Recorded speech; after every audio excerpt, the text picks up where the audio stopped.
Muy bien, a ver, vamos a hablar de cuando llamen. Ya estamos al aire. 1:34.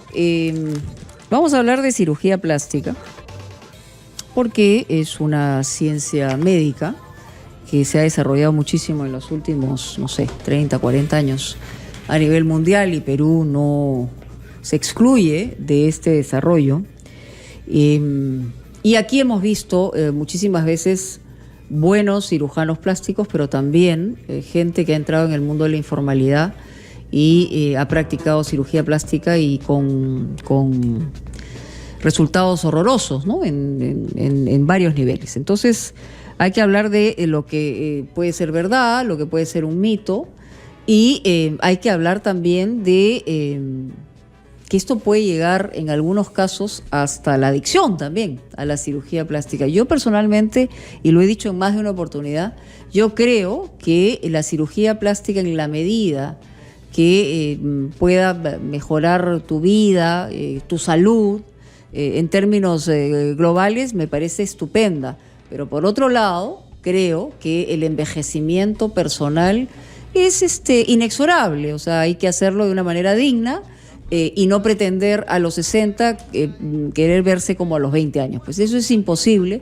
Eso es tan imposible como que no creamos que va a llegar la muerte. Pues así son las cosas. Entonces, justamente hemos invitado al doctor Augusto Arriola, que es un cirujano plástico, para hablar de esto, porque en mi larga carrera periodística he tenido que reportar muchas veces situaciones de cirugía en la informalidad, y eso sí es preocupante, porque hay que hablar de qué cosa es posible, para qué es posible y hasta dónde se debe apelar a la cirugía. Gracias por estar aquí.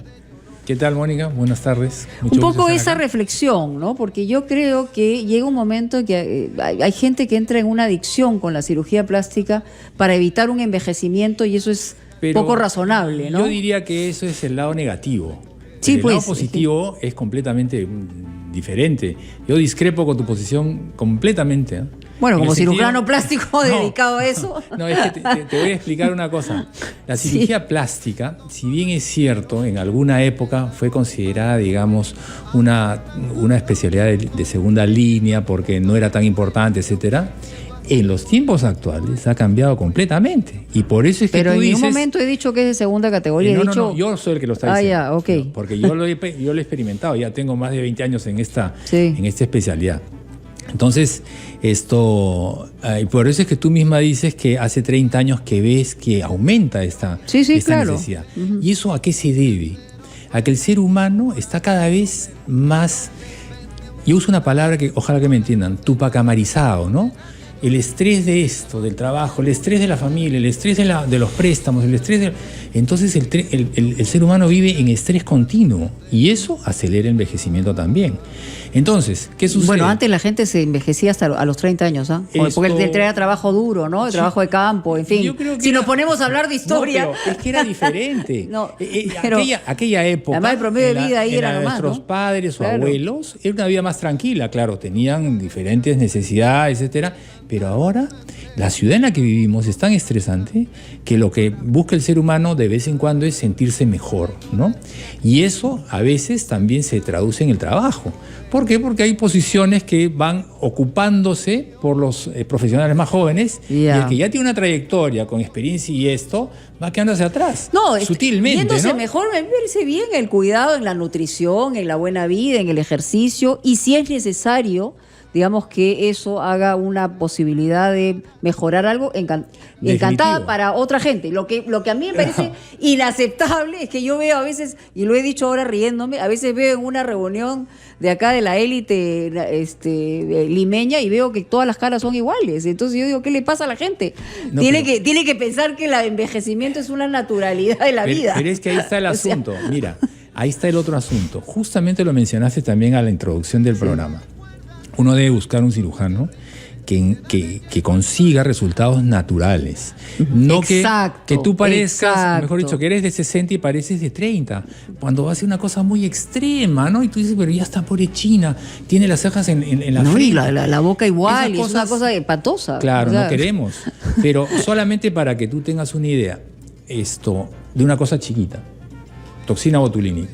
mucha gente la usa, hay gente que queda contenta, hay gente que no. ¿Qué cosa es eso? Toxina botulínica es un producto mundialmente conocido, no me gusta hacer propaganda ninguno, pero es el Botox. Ah, ¿no? ya, ok. Entonces, esta sustancia se debe inyectar de acuerdo a la necesidad del paciente. Lo que hace es paralizar el músculo para evitar el... Pero hay formas de paralizar el músculo, o sea, eso ya no es como antes, se llama neuromodulación. Entonces, de acuerdo a la piel, al músculo, etcétera, tú le pones la dosis que requiere ese paciente y con eso queda contento. Tanto es así que yo no estoy en contra de eso. Yo tampoco, solo te estoy planteando los hechos actuales. Claro, ¿no? al contrario, si te sientes bien y sientes que te rejuvenece, también lo del tema del plasma y cosas de esas que hay ahora y que no había antes, ¿no? Pero transformaciones a tu esencia, no, eso es lo que a mí me complica la vida. Justamente sí. Se cambia desde aquellas cosas que uno no ve. Te voy a dar un ejemplo. Tuve una paciente, 25 años, doctor, quiero que me saque un lunar. ¿Dónde está el lunar? Aquí. Muéstramelo. Era un lunar que era de más o menos 1.5 centímetros de diámetro. Y le digo, pero es un lunar pequeño, ¿no? No amerita hacerle nada y si yo lo saco te va a quedar una marca. ¿Sabe qué, doctor? Todas las mañanas me ducho, me miro en el espejo y me veo el lunar famoso. Y le molesta y tiene todo el derecho a sacárselo.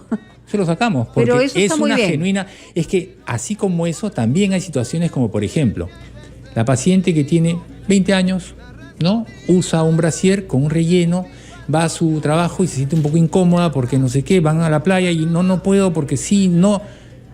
Y eso se resuelve tranquilamente ahora, con un aumento de mamas, con una prótesis de silicón. Bueno, esas son decisiones que ahora, a mí lo que me parece también increíble es que ahora a los 15 años te pidan hazme un aumento de mamas, cuando todavía no has terminado ni siquiera de crecer. O sea, es una cuestión bravaza. Nuevo, es que ahí ya estamos entrando a los mitos, por ejemplo. Por eso, quiero hablar de los mitos y realidades, porque yo he escuchado en más de una oportunidad a una mamá señalar que su hija le estaba pidiendo eso, ¿no? Y te voy a decir una cosa, solamente para puntualizar ese ejemplo. Una paciente de 15 años ya está en condiciones de ser considerada adulta.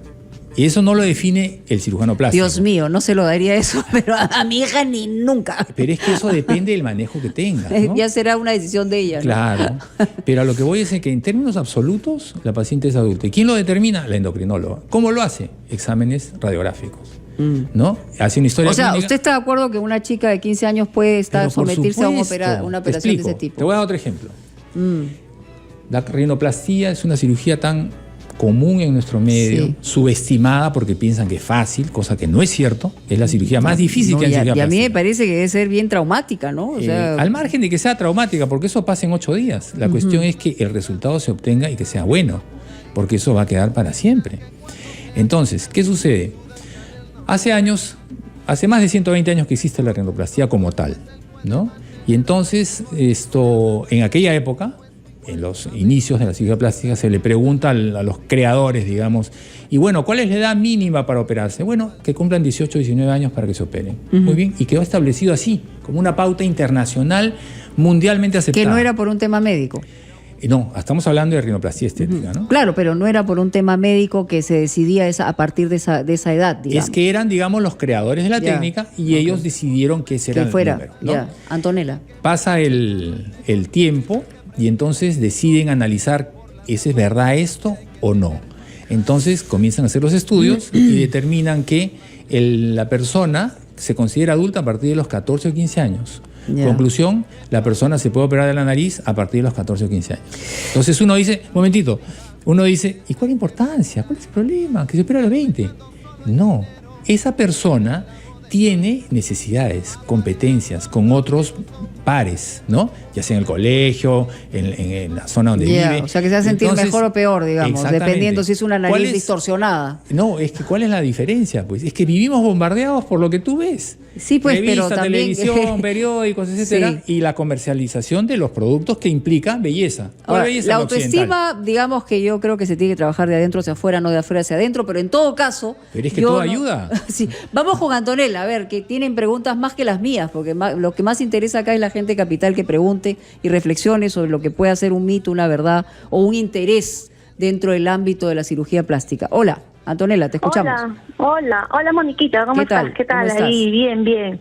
Ahí escuchando, discrepo un poquito con el doctor. Yo tengo una hija de 15 años Y bueno, jamás le haría ningún tipo de cirugías, porque yo pienso que la belleza tiene que ser natural, tal cual Dios nos trajo al mundo. Entonces, particularmente yo, tengo 50 años, nunca me he hecho una cirugía, tengo amigas que sí la han hecho. En algunos casos, a algunas les queda muy bien, pero otras, como a veces no se sienten satisfechas, hacen una, otra y otra, entonces ya parecen Michael Jackson. No tienen la expresión cuando se ríen, algo bonito, sino se les ve súper plásticas, y ya como que pierden, no sé, su personalidad, y después se arrepienten, porque yo he conversado con algunas y me dicen, pucha, ¿qué me hice la cara mejor? Bueno, en fin. ¿Y las personas que fueron a hacérselas eran personas reconocidas o eran personas en otro ámbito? No, mira, ¿sabes qué? La mayoría, o sea, los cirujanos de personas, o cirujanas, no sé. Claro, no, por supuesto, con médicos que les han cobrado un montón de plata, ya, ¿no? Y es más, esa mira, no era mi pregunta.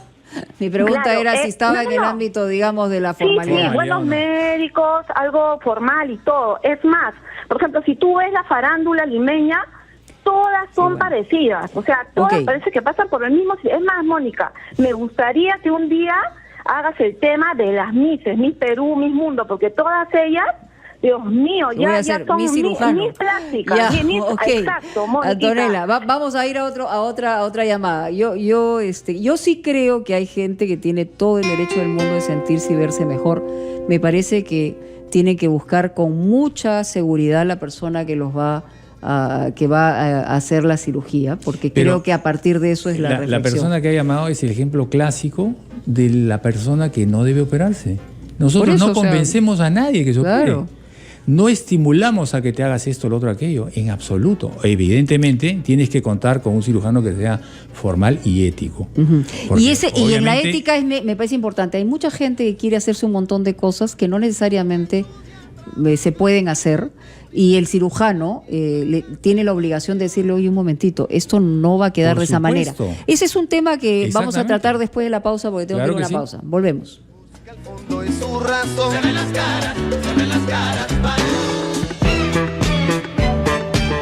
Muy bien, seguimos conversando con el doctor Augusto Arriola, cirujano plástico, sobre verdades, mitos y sobre situaciones también que se dan en relación a la cirugía plástica. Yo entraba en el tema de la ética también. Yo creo que un cirujano plástico ético es cuando te dice, mira, hasta aquí podemos llegar, no podemos ir más allá de esto, ¿no? Porque no funciona, no te va a funcionar, te va a distorsionar la cara, te va a complicar la cara.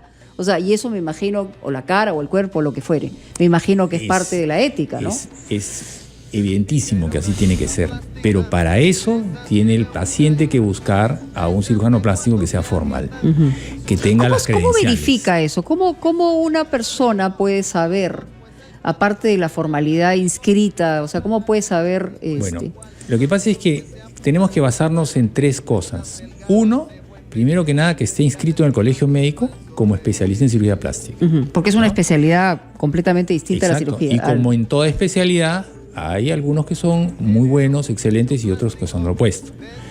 Después tenemos que fijarnos si ese doctor pertenece a una sociedad. En el caso nuestro, la Sociedad Peruana de Cirugía Plástica, que hace un filtro, digamos, porque tiene que ser un individuo que tenga dotes de investigación, dotes de catedrático, dotes de compartir el conocimiento que tiene, ¿no?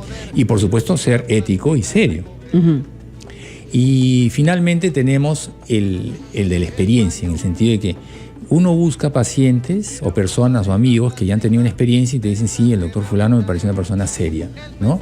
Entonces, si completamos todo eso y además vemos que pertenece a otras sociedades, que puede ser la sociedad americana, la sociedad brasilera, la sociedad colombiana, etcétera, que son sumamente serias, entonces tú dices, bueno, debe ir todo bien.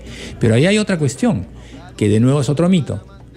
Yo me opero y todo va a ir perfecto. No es así, no existe. Yo tuve una paciente que me dice, después de que yo le expliqué, ¿no? Pues va a ser así la cirugía, va a ir estos riesgos, estas posibles complicaciones. Me dice, doctor, yo creo que usted no sabe operar nariz. ¿Ah, sí? ¿Por qué le digo? Porque yo he ido a otra parte y me han dicho que primero me operan en 20 minutos. Quedo perfecta y 0 complicaciones. Le digo, mira, lamentablemente eso no te lo puedo ofrecer yo. Entonces, ve donde ese doctor y que te la haga. Y hay efectivamente, o sea, pueden haber complicaciones en una rinoplastia como en cualquier cirugía, pero ¿no? Si tú te operas el ovario, puede haber una complicación Sí, claro. X, Y o Z. Si tú operas el pulmón igualito. Y se tiene que hacer un seguimiento, digamos, Claro. posoperatorio, Y el paciente, por pre y supuesto, posoperatorio. Pre, intra, post, y el paciente tiene que ser consciente de que es como, por ejemplo, alguien te saca la vesícula. Nadie te va a decir, uy, que te quedó bien bonito el lecho vesicular. Nadie lo ve. Sí, pues. Pero si tú operas aquí a alguien, una oreja, una nariz o Sí, unos claro. párpados, el paciente lo ve, cualquiera lo ve. Lógicamente. Además, la cirugía reconstructiva tiene un ámbito extraordinario también. Claro. En una serie de impactos que ha habido por accidentes o por quemados o por lo que Definitivamente, fuere. quemados, heridas en la cara, que Exacto. quedan los pacientes desfigurados Sí, sí. y nosotros nos encargamos de reconstruir eso. De acuerdo. Vamos con Carlos. Escuchamos a Carlos. Doctora, buenas noches, Mónica. Buenas tardes, Ah, Mónica. ya, Soy porque yo de Carlos. doctora nada, Carlos. Adelante. Acá está el doctor al lado mío. Sí, bien, me da un gusto verlo por tu programa. El doctor ha sido mi médico hace como 3 años atrás, me operó, 3, 4 años. Ya. No sé si se acuerda de mí, Doctor doctora Arriola, tiene que Arriola, mirar el aquí, paciente a Carlos. este lado. Ahí está. Ya. Carlos Ucañay.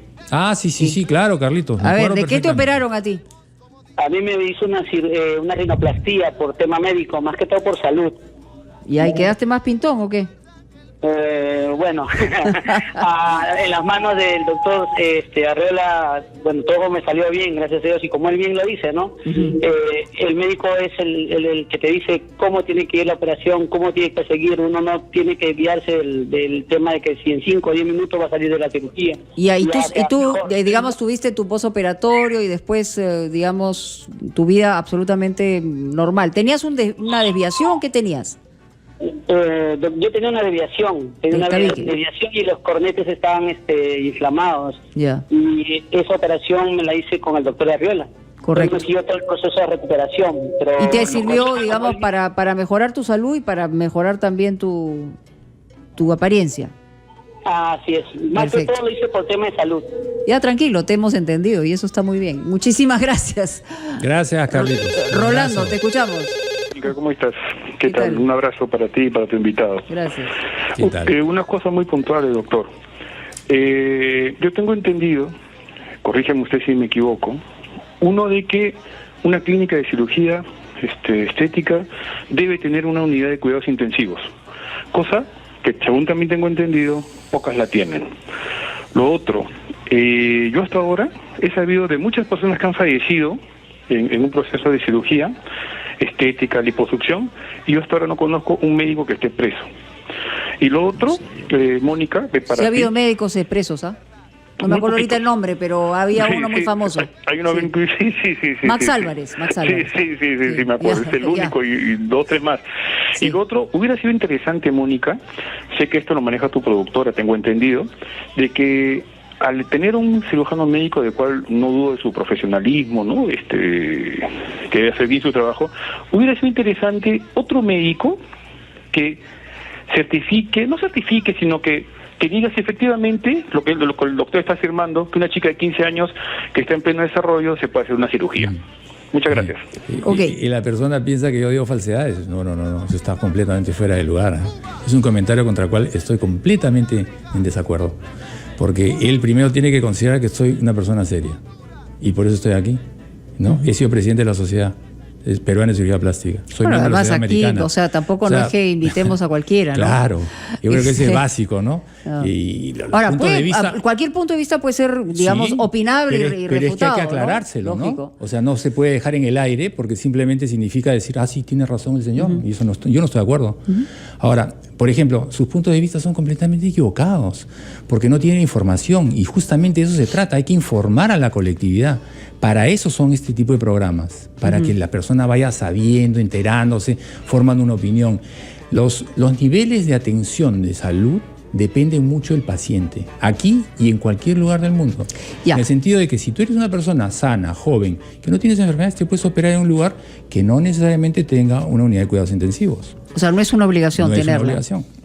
Lo que sí Pero sí tienes- tener resucitadores, situaciones por de, supuesto. o sea, de Es- emergencia, pero es porque que- lo que ha pasado alguna Pero vez es que es esa eso, es otra ¿no? cosa, ¿no? Claro. Él está hablando de una unidad de cuidados intensivos que Sí. es completamente diferente. Ahora, lo que sí tiene que tener el centro médico donde se atiende es, porque ahora se llaman centros especializados, etcétera, ¿no? Tiene un convenio con una clínica que tenga la unidad de cuidados intensivos. Ahora, ahí entra lo otro.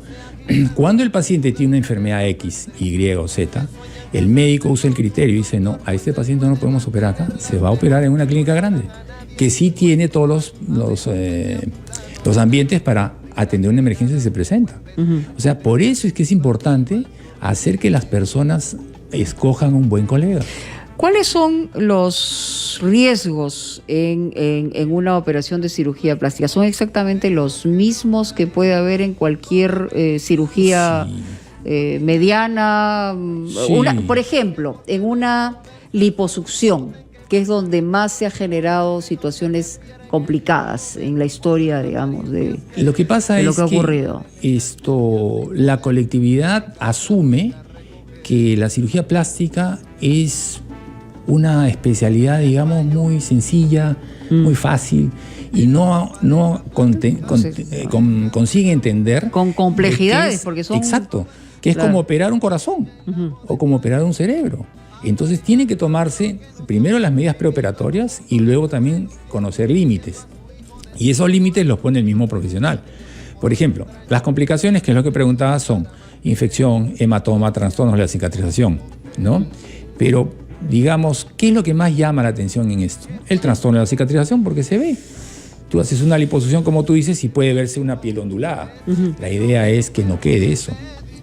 Otra cosa que también es posible es que haya una perforación de la pared abdominal, por ejemplo. Hablando de la liposucción, que es lo que estás preguntando. Sí, sí. Entonces ahí... ¿Qué es lo que, digamos, creo que es lo que más se hace la gente, no? No, las personas se operan de todo. No. Yo diría que las 3 cirugías más comunes frecuentes son aumento de mamas, rinoplastía, abdominoplastía. Y por ahí en segundo lugar, levantamiento de mamas, porque forma parte de aquel paquete, digamos, que buscan las mujeres después de haber dado 2 o 3 embarazos a luz, ¿no? Claro. Entonces, porque la ley de la gravedad también, exactamente. Einstein fue muy claro con el tema. Exacto, las mamas caen, pues, ¿no? El abdomen también, y entonces se hace lo que se llama la reconstrucción materna, ¿no? Yeah. Que es una y eso no tiene, eso ¿cuáles son los riesgos que tiene? Igual, infecciones, hematomas, trastornos de la cicatrización. Pero además me imagino que además se usan, aparte del tema estético, ahora ha cambiado mucho el tema, por ejemplo, para la gente que tenía cáncer de mama, ¿no? Sí. O sea, eso yo en estímulo. ese sentido me parece a mí absolutamente saludable desde el punto de vista de salir adelante en una situación de esta naturaleza, ¿no? Nos está ganando, tenemos un minuto. Sé que usted ha escrito un libro, acá lo tengo, no lo he leído porque me lo acaba de entregar, que se llama Mitos y Verdades sobre la cirugía estética, que probablemente haya gente interesada, digamos, en revisarlo para ver si es que justamente va a dar el paso a hacerse una cirugía. Esa es una decisión muy personal. Esteban es el último, ¿no? Esteban, te escuchamos. Buenas tardes, Mónica. Sí, ¿qué tal? Felicitaciones por el programa y saludos a los invitados. Gracias. Mire, yo creo que es que justo lo último que has comentado de las personas con cáncer o reconstrucciones o quemaduras, yo creo que sí estoy de acuerdo con la cirugía, pero tal vez, ya que se habla, por ejemplo, de un problema de salud a nivel general, de un problema de salud a nivel general, por ejemplo, el estrés o la salud mental. Yo creo que, no sé si este tema, tanto que ya la gente se hace cirugías, digamos, puede ser considerado como un problema de salud global, porque es una pérdida de la autoestima. Finalmente la gente parece que estuviera queriendo... Por pérdida de autoestima se hace cirugía para verse mejor, digamos, dices tú. Claro. Estamos al borde del tiempo y le vamos a dar la oportunidad de hacer la reflexión final al doctor, porque ya vienen otros compañeros, ya yo termino mi programa. Gracias por llamarnos, Esteban, sobre ese tema. Bueno, está demostrado que tanto los procedimientos no invasivos como los invasivos producen un bienestar enorme en los pacientes. Ya se han hecho pruebas psicológicas, o sea, hay un resultado sobre la autoestima. O sea, todo lo que yo menciono está basado en la evidencia médica, no es porque a mí se me ocurre. Y el libro que tú mencionas trata diferentes temas de la cirugía estética, pero tiene una característica. A medida que uno va leyendo el libro, va viendo afirmaciones, ¿correcto? Y al final de la afirmación hay un numerito que es la referencia bibliográfica. Correcto. Entonces, la Perfecto. persona puede confirmar exactamente el concepto que se está afirmando ahí. En términos científicos. Muchas gracias. Se nos De nada. acabó el tiempo. Me he pasado un minuto. Perdón para los que vienen deportes. Muchas gracias. Gracias a Hasta ti. cualquier momento. Chao, amigos. Hasta mañana. Hasta aquí estamos, viernes, ¿no? Hasta el lunes. Chao. Era una ciudad de plástico, de esas que no...